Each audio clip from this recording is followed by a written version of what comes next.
حضرت علی رضی اللہ تعالیٰ عنہ نے فرمایا، ہمیشہ سچے لوگوں سے دوستی رکھو، کیونکہ وہ اچھے دنوں میں سرمایہ اور برے دنوں میں محافظ ہوتے ہیں۔ مولا علی علیہ السلام فرماتے ہیں، میری جان کی قسم، مستقبل میں ایسے فتنے اٹھ کھڑے ہوں گے جن کی آگ میں مومن ہلاک ہوں گے اور غیر مسلم ان سے بچے رہیں گے۔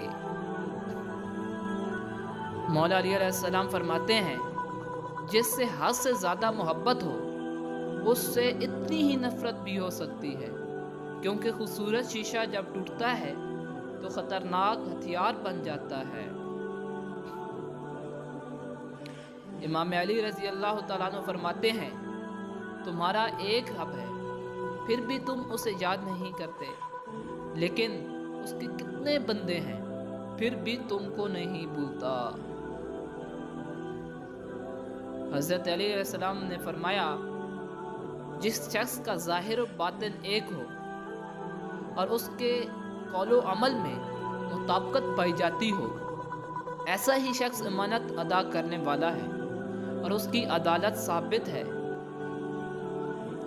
حضرت علی رضی اللہ تعالیٰ نے فرمایا،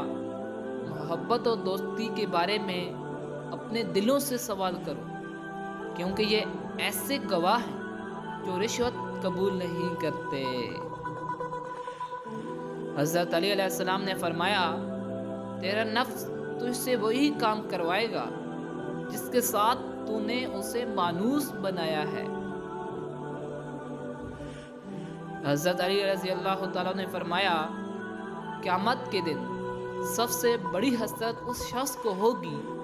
جس نے اللہ کی نافرمانی کر کے مال حاصل کیا ہو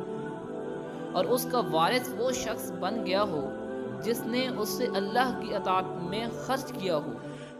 کہ یہ تو اس مال کی وجہ سے جنت میں داخل ہوا اور وہ بھلا شخص ہو۔ اخلاق وہ چیز ہے جس کی قیمت کچھ نہیں دینی پڑتی، مگر اس سے ہر انسان خریدا جا سکتا ہے۔ مولا علی علیہ السلام فرماتے ہیں،